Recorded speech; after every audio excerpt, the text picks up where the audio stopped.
मे स्वामिने वृषभानुज कृतार्थोऽहं कृतार्थोऽहं कृतार्थोऽहं न संशय।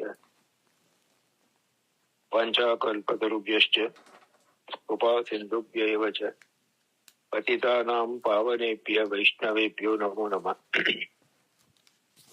भगवत गुणानुरागी भगवत चरणानुरागी सर्व भगवतीय परिवारजनों ने सदैव भगवत स्मरण।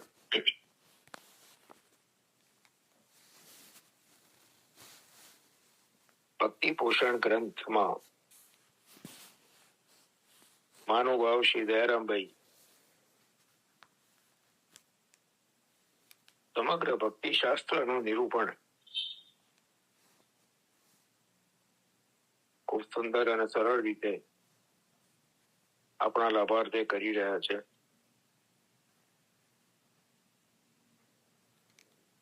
અત્યાર સુધીમાં 46 ચંદ્રાવાળાનું રસાસ્વાદ આપણે કરી ચૂક્યા. આજે 47માં ચંદ્રાવાળામાં ભક્તિ અને અન્ય સાધનો જ્ઞાન કર્મ ઇત્યાદિ એના વચ્ચેનું તારતમ્ય સમજાવીને ભક્તિની શું અધિકતા છે, ભક્તિ શા માટે સર્વશ્રેષ્ઠ છે, એ દયારામભાઈ આપણને સમજાવી રહ્યા છે.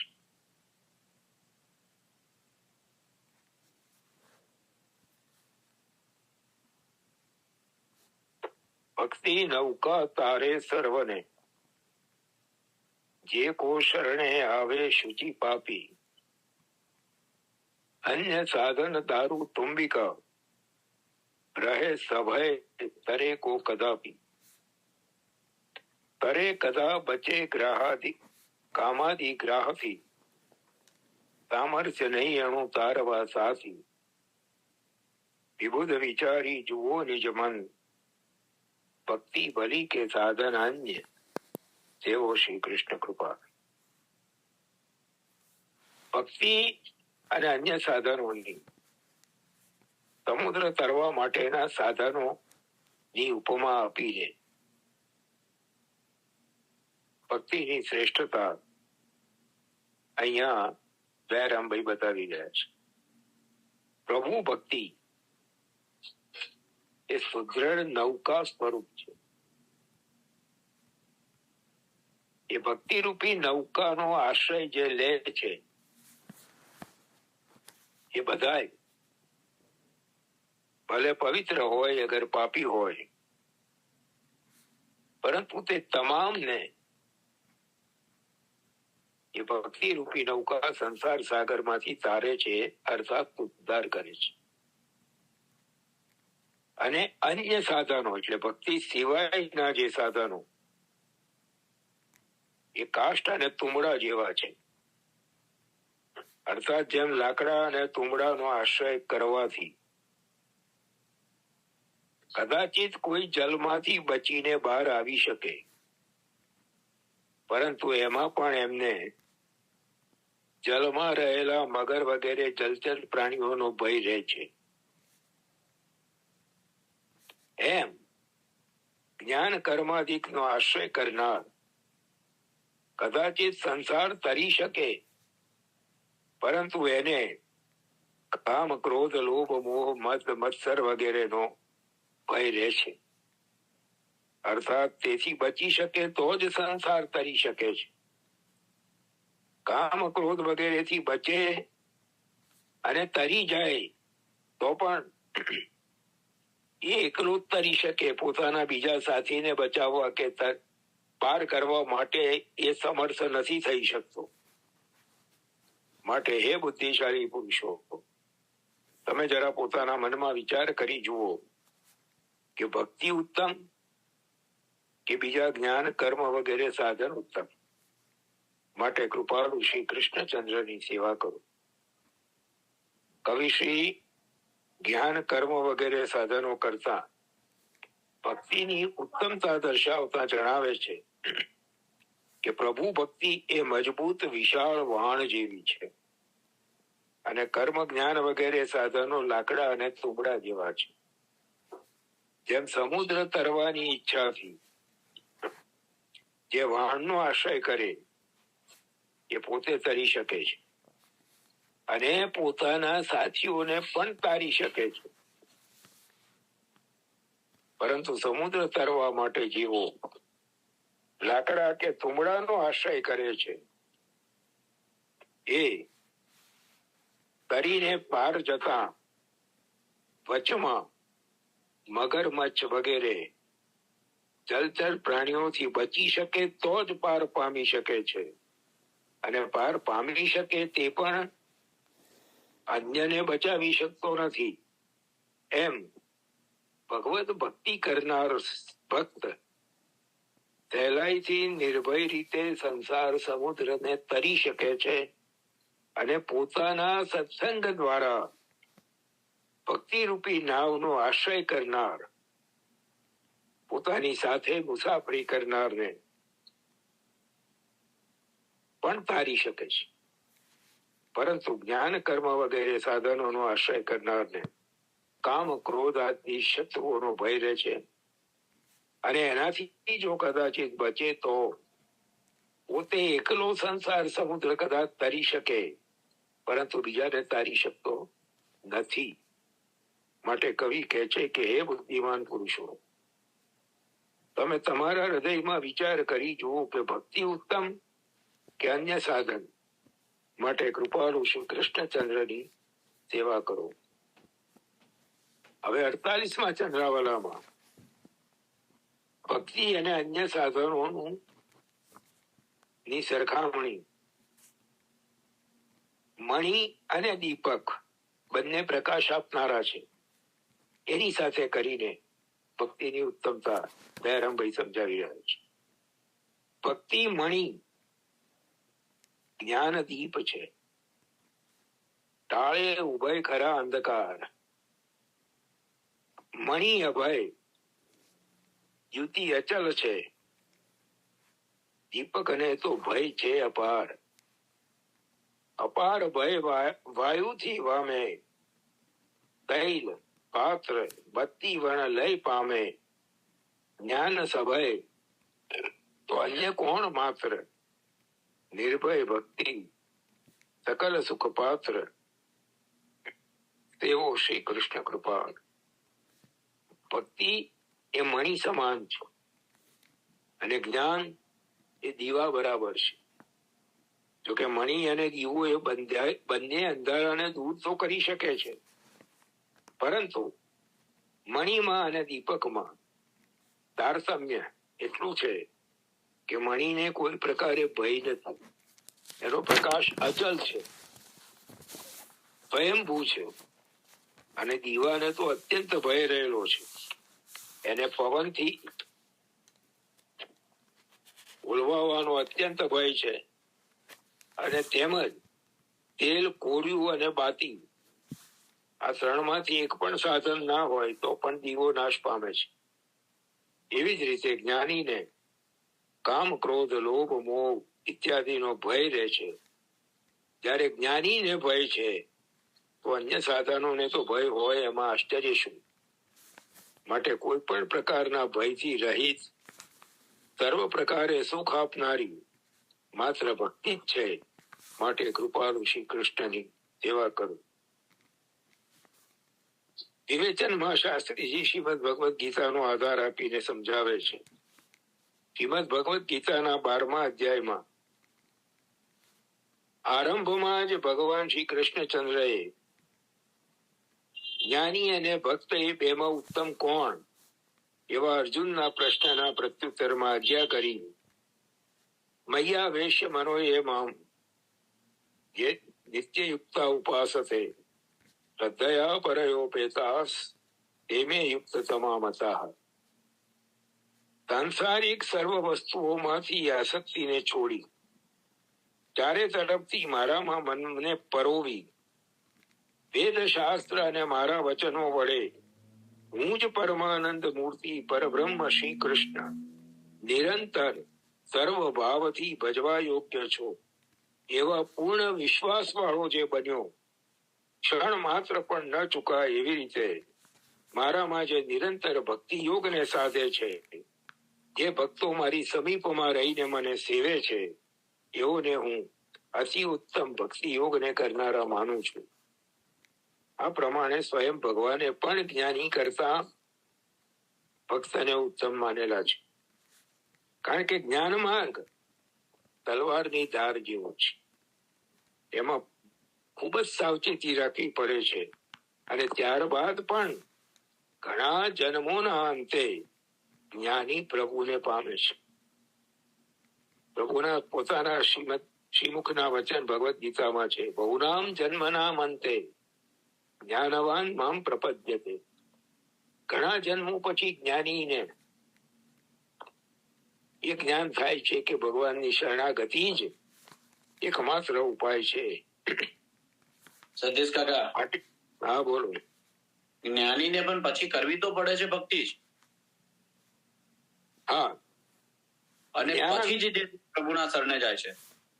જ્ઞાન, કર્મ અને ભક્તિ. હવે આમાં ભક્તિને જ્ઞાનનું અંગ બનાવવો અને જ્ઞાનને ભક્તિનું અંગ બનાવવો, આમાં બહુ મોટો ફરક છે. ભક્તિને જ્ઞાનનું અંગ બનાવવો એનો અર્થ એ થયો કે જ્ઞાન પ્રાપ્ત કરવાના હેતુથી ભક્તિ કરવું. જ્યારે જ્ઞાનને ભક્તિનું અંગ બનાવવું એનો અર્થ એ થાય કે જ્ઞાનનો ઉપયોગ ભક્તિની પ્રાપ્તિ માટે, ભક્તિની વૃદ્ધિ માટે કરવો. જેમ પૂર્વમાં તમે ઘણી વાર એવું કીધું છે કે સ્વરૂપને સમજીને કરશો. બિલકુલ. અને મારું કીધેલું નથી, આચાર્ય ચરણોની આજ્ઞા છે. આચાર્ય ચરણો સ્પષ્ટ આજ્ઞા કરે છે, શાસ્ત્રમ અવગત્ય મનોવાગ દેહૈ કૃષ્ણસ્ય. શાસ્ત્રને સારી રીતે સમજીને મન, વાણી અને દેહથી કૃષ્ણને સેવવા. ભક્તિની વ્યાખ્યામાં પણ આપે એ જ આજ્ઞા કરી, મહાત્મ્ય જ્ઞાન પૂર્વસ્તુ. દશમ સ્કંધના રાસ પંચાધ્યાયના સુબોધિનીમાં એક ઠેકાણે આજ્ઞા કરી, જ્ઞાત્વા પાને મહાન રસ.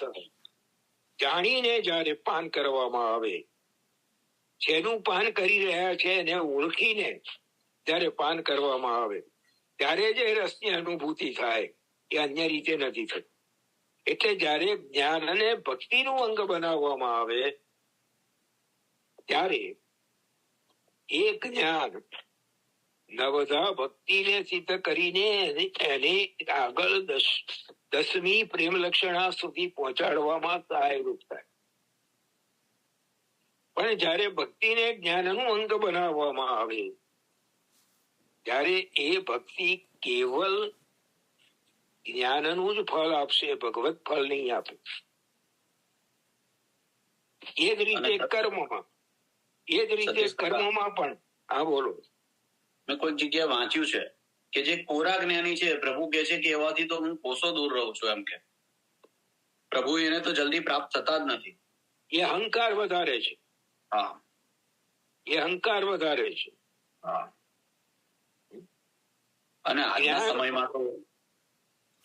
સમયમાં તો એવું સમજો કે જ્ઞાન માર્ગ કે કર્મ માર્ગ થી પ્રભુને મારું એવું માનવું છે કે અત્યારે પ્રાપ્ત કરવા એટલે કેવળ પ્રભુની વિશેષ અનુગ્રહ અને કૃપા હોય તો જ કરી શકે. બાકી જીવનું સામર્થ્ય છે જ નહીં અત્યારના સમયમાં કે બે માર્ગથી પ્રભુને પામી શકે. એનું કારણ છે કે કશું જ શુદ્ધ નથી અને દુસ્સંગ અહર્નિશ છે. અને એમાં તો એવું બતાવ્યું છે કે જો બ્રહ્મચાર્ય છે ને એક ભૂલ કરે છે તો આખા જન્મની જે સાધના છે વિફળ થઈ જાય છે. જ્ઞાન યથાર્થ ઉપલબ્ધ નથી. અને કર્મ માટે જે 6 અંગોની શુદ્ધિ જોઈએ એ 6 અંગો શુદ્ધ નથી. આ 2 કારણ છે કે જેને કારણે અત્યારના સમયમાં ભગવાને જ બતાવેલા યોગ છે. જેમ ગયા અઠવાડિયે આપણે વાત કરી હતી એકાદશ સ્કંદમાં પ્રભુ સ્વમુખે બોલ્યા છે,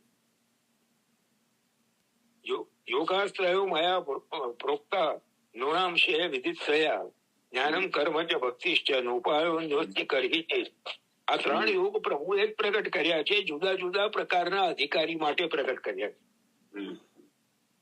તેને વૈરાગ્ય સિદ્ધ થયો છે એને માટે જ્ઞાન માર્ગ છે. જેની આસક્તિ છે ફલમાં એને માટે કર્મ માર્ગ છે.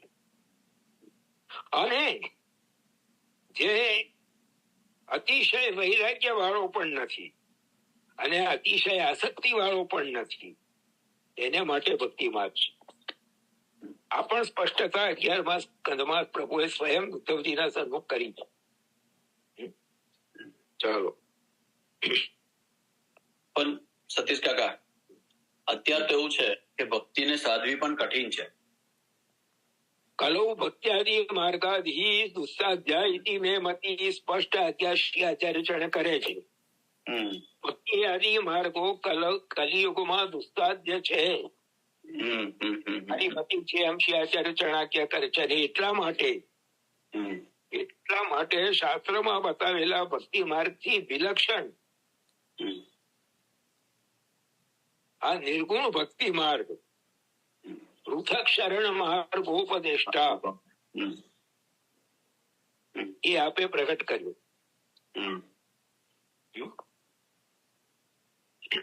500 વર્ષ પહેલા પણ કૃષ્ણાશ્રયમાં મહાપ્રભુજીએ સ્થિતિનું વર્ણન કર્યું છે અને અત્યારે તો સ્થિતિ એનાથી ખરાબ છે. ચાલો.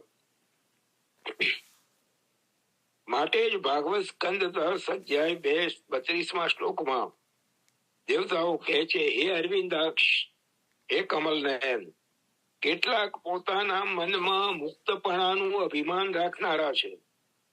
જો અહીંયા જો જ્ઞાનીની વાત આવી, પોતાના મનમાં હું મુક્ત છું, જ્ઞાની છું એવું અભિમાન રાખનારા છે, પણ આપનામાં ભાવ ના હોવાથી એમની બુદ્ધિ શુદ્ધ હોતી નથી. તેઓ કષ્ટથી, બહુ મુશ્કેલીથી પરમ પદ સુધી પહોંચે છે, પરંતુ આપના ચરણનો અનાદર કરવાથી તેઓ જ્ઞાનીઓ નીચે ચડવા છતાં નીચે પડે છે. માટે જ કવિ જ્ઞાનને સભય દર્શાવી, ભય વાળું દર્શાવીને મણિરૂપ ભક્તિની ઉત્તમતા દર્શાવે છે.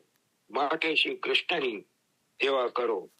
એટલે ભક્તિની બીજા સાધનો કરતા ઉત્તમતા એ ઉપમા અલંકારથી બીજા દ્રષ્ટાંતો આપીને દયારામભાઈએ આપણને સમજાવી.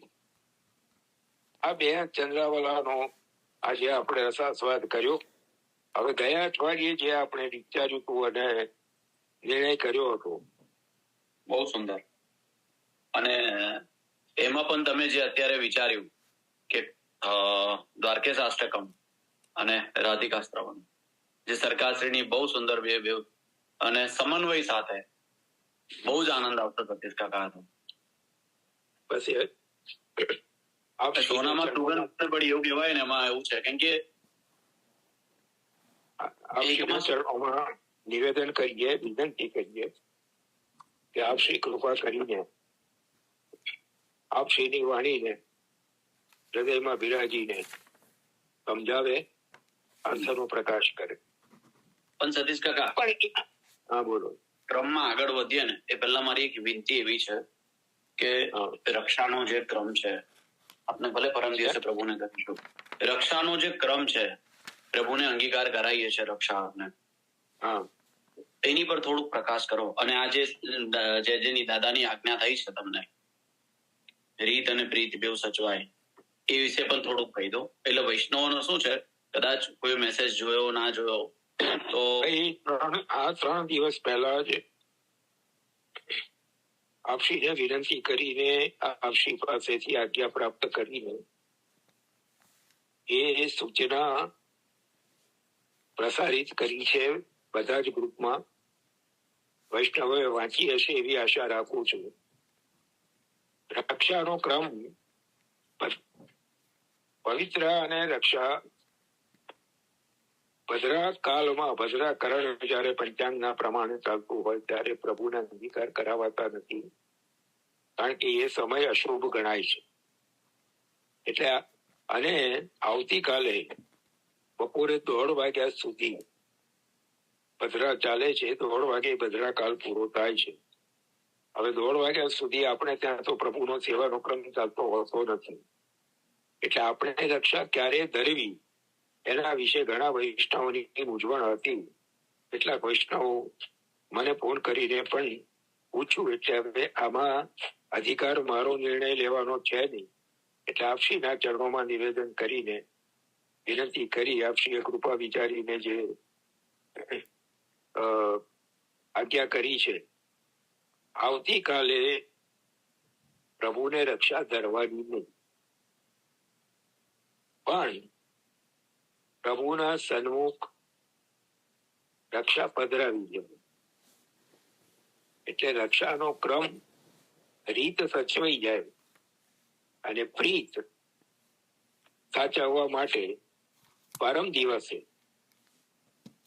એટલે કે મંગળવારે 20મી તારીખે આપણે પ્રભુને રક્ષા અંગીકાર કરાવ. અને એના કારણે આ જે ક્રમમાં પરિવર્તન થયું એના કારણે પરમ દિવસનો જે 20મી તારીખનો સેવાનો શિંગારનો વસ્ત્રનો કીર્તનનો જે ક્રમ છે, કારણ કે એ દિવસે પરમ દિવસે નૃત્ય ગૃહમાં 5 સ્વરૂપનો હિંડોળા ઉત્સવ છે. સંવત 2023માં શ્રી ગોકુલચંદ્રમાજી, શ્રી મદન મોહનજી, શ્રી મુકુંદરાયજી, શ્રી નટવરલાલજી કાંકરોલી પધાર્યા અને દ્વારકાધીશ પ્રભુની સાથે બાગમાં 5 વિશાળ અતિ સુંદર હિંડોળા સિદ્ધ કરીને શ્રી બ્રજભૂષણલાલજી મહારાજ, શ્રી દાદાજી આ 5 સ્વરૂપોને એક સાથે ઝુલાવવાનો મનોરથ જે સિદ્ધ કર્યો, એ ઉત્સવ પરમ દિવસે કાંકરોલી ઘરમાં મનાવાય છે. એટલે એનો વસ્ત્ર શિંગારનો ક્રમ નિશ્ચિત છે, નિયમનો શિંગાર છે, કિરીટનો શિંગાર છે. એટલે એ ક્રમ આખો આપણે આવતીકાલે લેવાનો. અને આવતીકાલનો જે રક્ષાબંધનનો ક્રમ છે, વસ્ત્ર શિંગાર સામગ્રી કીર્તન બધો એ આપણે પરમ દિવસે લેવાનું અને પરમ દિવસે પ્રભુને રક્ષા આપણે અંગીકાર કરાવવાની. એટલે કેટલાક વૈષ્ણવો એવા છે કે પોસ્ટ વાંચી ના હોય અને પછી પાછા ગૂંચવાય. એટલે અત્યારે જો પોસ્ટ ના વાંચી હોય ને સત્સંગમાં બેઠા હોય તો એમને આ માર્ગદર્શન મળી જાય એટલા હેતુથી અહીંયા અત્યારે આ ફરી પુનરુચ્ચારણ એ સૂચનાનું કર્યું છે. હવે આપણે આગળ જે ક્રમ લેવો છે, તો જેમ હમણાં આપણે વાત કરી જ્ઞાત્વા પાને મહાન રસ, તો જેનું અવગાહન, જેનો રસાસ્વાદ આપણે કરવા જઈ રહ્યા છીએ એ દ્વારકાધીશ. હા બોલો. શક્ય હોય તો રક્ષાનો જે ભાવ છે એ પણ પ્રગટ કરો ને. રક્ષાનો ભાવ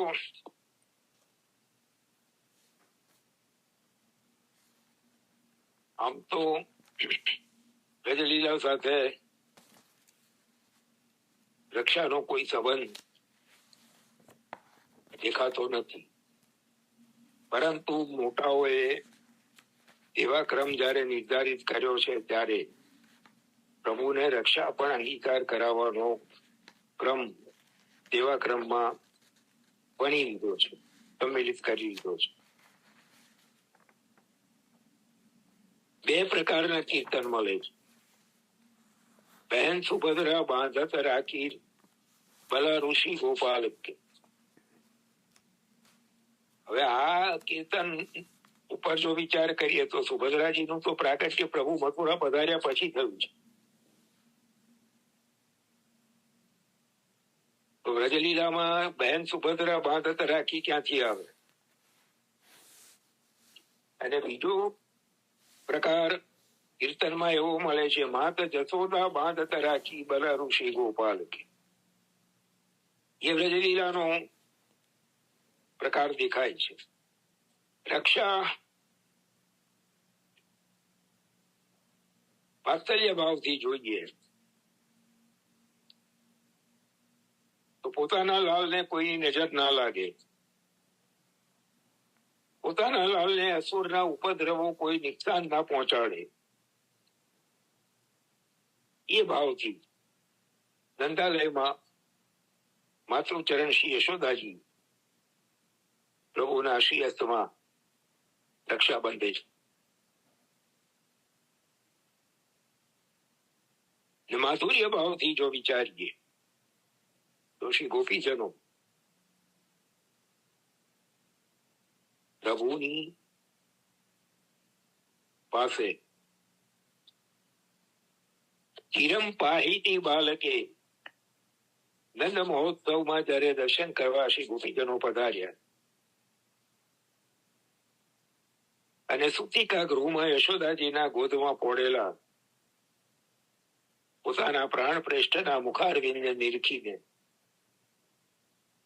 દેતા શીશ સકલ ગોપીજન જીઓ ચિરજીઓ કોટી ભરીસો. આશીષ દે છે કોટી ભરીસો, કોટી વર્ષ સુધી જીવો. એમને ખબર છે, કારણ કે આ શ્રુતિઓ છે વેદની અને દંડકારણ્યના ઋષિઓ છે, એમને ખબર છે કે આ લાંબો સમય વ્રજમાં બિરાજવાના નથી અને એટલે જ પોતાના હૃદયના ભાવ વ્યક્ત કરીને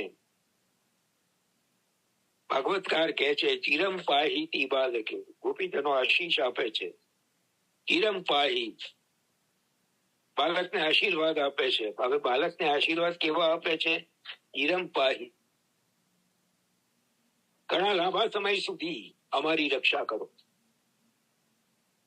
આવું શ્રી ગોપીજનો હમણાં જ પ્રગટેલા પ્રભુના દર્શન કરીને પ્રભુને આશીર્વાદ આપે છે, અમારી રક્ષા કરો. એનો અંદર છુપાયેલો નિહિત ગુણાર્થ એ છે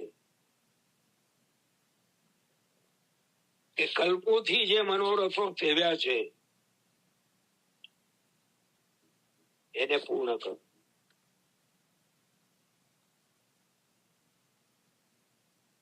ચિરમ પાહિતી બાલકે એટલે શ્રી ગોપીજનોના દ્રષ્ટિકોણથી રક્ષાનો કંઈક આવો ભાવ સમજાય છે.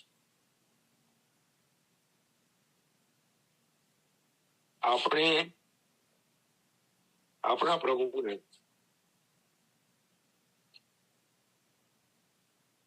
મારી અલ્પ બુદ્ધિ, મારી જીવ બુદ્ધિથી મને જે સમજાય છે, પૂરે છે, એ આપની આગળ નિવેદન કરું છું. આપણા પ્રભુને રક્ષા અંગીકાર કરાવતી વખતે આપણે શું નિવેદન કરવું, આપણે શું વિનંતી કરી? ગોપીજનોએ તો ચિરમ પાહી આશીષ પણ આપી અને માગી પણ લીધું. આપણે જે અધિકાર શ્રી આચાર્ય શરણોની આડીથી કૃપાથી આપણને મળ્યો છે, એ અધિકારમાં રહીને પ્રભુ પાસે એટલી તો વિનંતી કરી શકીએ સદા અમારા મસ્તકે બિરાજી આપને પ્રસન્નતા થાય એવી પહેલ અમારી પાસે કરાવતા રહો. દુસ્સંગથી, અસદા લાભથી, અન્યાશ્રયથી, અસમર્પિતથી અમારી રક્ષા કરવો, એવું તો આપણે પ્રભુ પાસે માગી શકીએ. આ મારા હૃદયમાં જે સ્ફૂર્યું આપની આગળ નિવેદન કર્યું છે. પછી જેને જે દબાવનું દાન પ્રભુએ કર્યું હોય એ પ્રમાણે કાકા બોલો. હમણાં તમે જે વાત કરી ને તો મને દયારામભાઈ નું સ્મરણ થઈ આજે. એ લોકો આપ સ્વામી સદા દાસ રહે ના તો રૂચે આપને કરાવો એવી ટેવ અન્ય રખેલાવો રે અનન્ય સેવા અખંડ સત્સંગ મનોહર માગું દયા પ્રીતમ મને આપો એ ચાલો, હા, તો શ્રી દ્વારકેશાષ્ટકમમાં પ્રવેશ કરીએ પહેલા આ સ્તોત્રનું સ્વરૂપ શું છે?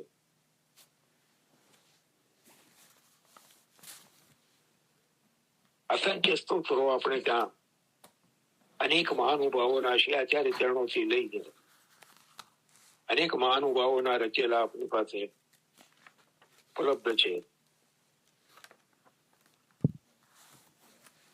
એમાં આ સ્તોત્ર દ્વારકેશાષ્ટકમ એની શું વિશેષતા છે, શું વિલક્ષણતા છે?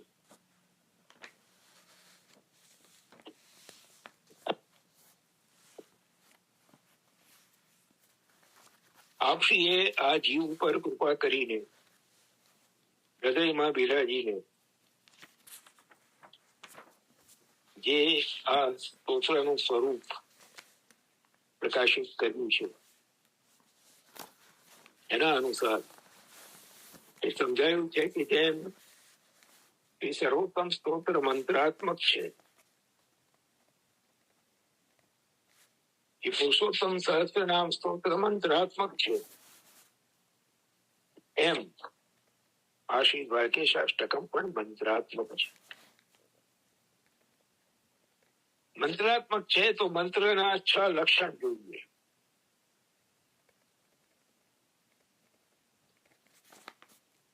કયા કયા 6 લક્ષણ જોઈએ? સર્વોત્તમ સ્તોત્રના પ્રારંભમાં શ્રી ગુસાઈજી પ્રભુ ચરણોએ બતાવ્યું. સર્વોત્તમ સ્તોત્રમાં આ 6 લક્ષણો કયા કયા છે? ઋષિ રત્ની કુમાર અસ્તુ, અગ્નિકુમાર, અગ્નિ વૈશ્વાનર શ્રી આચાર્ય ચરણ અને એમના કુમાર શ્રીમદ પ્રભુ ચરણ, એ આ સ્તોત્રના ઋષિ છે. ઋષિ કેમ? ઋષય મંત્ર દ્રષ્ટાર, મંત્રનું દર્શન જેને થાય એ ઋષિ છે. શ્રી પ્રભુ ચરણ ને હૃદયમાં શ્રી આચાર્ય ચરણોના નામો પૂર્યા છે ને એ અનુસાર આચાર્ય ચરણોના સ્વરૂપના દર્શન થતા ગયા છે અને એ પ્રમાણે નામો પ્રગટ થતા ગયા છે. તો આપે કહ્યું ઋષિ રગ્નિ કુમાર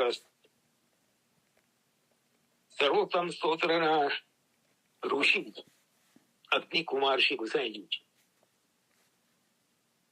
નામ છંદો જગત્યસૌ, નામોનો છંદ જગતી છે. એટલે પહેલા ઋષિ આવ્યા, પછી છંદ આવ્યો.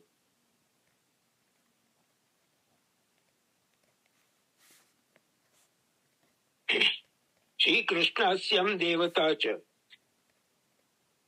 દેવતા કોણ? મંત્રના. શ્રી કૃષ્ણાસ્ય, શ્રી કૃષ્ણના મુખારવિંદ સ્વરૂપ શ્રીમદ આચાર્ય ચરણ. સ્તોત્રમાં એમની સ્તુતિ છે, માટે એ આ સ્તોત્રના દેવતા છે. મંત્ર એટલે ઋષિ થયા, છંદ થયા, દેવતા થયા. બીજમ કારુણિક પ્રભુ, મંત્રનું બીજ શું? બીજમાંથી અંકુર ફૂટે ને, તો મંત્રનું પ્રાગટ્ય જે થયું એનું બીજ શું? કારુણિક પ્રભુ. પ્રભુએ કરુણા કરી અને હૃદયમાં નામોનો પ્રકાશ કર્યો, માટે બીજ મહાકારુણિક પ્રભુ. પછીનું લક્ષણ, 5મું લક્ષણ, વિનિયોગો ભક્તિ યોગ પ્રતિબંધ વિનાશન. આ મંત્રનો વિનિયોગ શું? એને ક્યાં વાપરવાનો? આ મંત્રનો ઉપયોગ શું? મંત્રો બધા સામર્થ્યવાન છે, કારણ કે તો જે મંત્ર છે તો દરેક મંત્રમાં અલગ અલગ પ્રકારનું સામર્થ્ય વિદ્યમાન છે. જેમ ભીતમાં ખીલી ઠોકવી હોય તો હથોડી જ જોઈએ, કાતર ના ચાલે. એમ દરેક મંત્રને કયા વાપરવું, કયા હેતુથી વાપરવું, એ પણ નિશ્ચિત છે. તો અહીંયા આ જે સર્વોત્તમ સ્તોત્ર રૂપી મંત્ર છે એનો વિનિયોગ શું? ભક્તિ યોગ પ્રતિબંધ વિનાશ, અને ભક્તિ યોગમાં આવતા જે પ્રતિબંધો છે એનો નાશ કરવામાં આ મંત્રનો ઉપયોગ છે. અને કૃષ્ણાધરા અમૃતાસ્વાદ સિદ્ધિ રત્ર સંશય. અને છઠ્ઠું અંગ છે સિદ્ધિ અથવા ફલ. આનાથી શું પ્રાપ્ત થાય? આ મંત્રની સિદ્ધિ શું? તો શ્રી ગુસાઈજી પ્રભુચરણોએ આજ્ઞા કરી, કૃષ્ણ અધરામૃત સ્વાદ. કૃષ્ણના અધરામૃતનો યથાધિકાર આસ્વાદ પ્રાપ્ત થાય એ આની સિદ્ધિ છે. ન સંશય, કોઈ શંકા રાખશો નહીં. તો આ 6 અંગ થયા: ઋષિ, છંદ, દેવતા, બીજ, વિનિયોગ અને ફલ અથવા સિદ્ધિ. તો જેમ સર્વોત્તમ સ્તોત્રમાં આ 6 અંગ બતાય, પુરુષોત્તમ સહસ્ર નામમાં આજ્ઞા કરે છે આચાર્ય જણ, કૃષ્ણ નામ સહસ્રસ્ય. કૃષ્ણ નામ ઋષિ અગ્નિ નિરૂપિત. ત્યાં પોતે કહે છે હું અગ્નિ સ્વરૂપ સ્તોત્રનો ઋષિ છું. ગાયત્રી છે તથા છંદો. છંદ ગાયત્રી છે. દેવતા પુરુષોત્તમ, ભગવાન શ્રી કૃષ્ણ પૂર્ણ પુરુષોત્તમ એના દેવતા છે. તો ત્યાં પુરુષોત્તમ સહસ્રનામ સ્તોત્રમાં પણ શ્રી આચાર્ય ચરણના 6 અંગો પહેલા સ્પષ્ટ કરીને પછી સ્તોત્રનો આરંભ કરે છે. તો આ દ્વારકેશાષ્ટકમ જો મંત્રાત્મક છે તો એમાં આ 6 અંગો ક્યાં છે, કઈ રીતે સમજાય? પૂજ્યપાદ સરકારશ્રીએ પ્રગટ રૂપે પ્રકાશ નથી કર્યું, પણ એનું અવગાહન કરતા એના અર્થને વિચારતા સમજાય છે કે આ 1 જ મિનિટ બાકી રહી છે.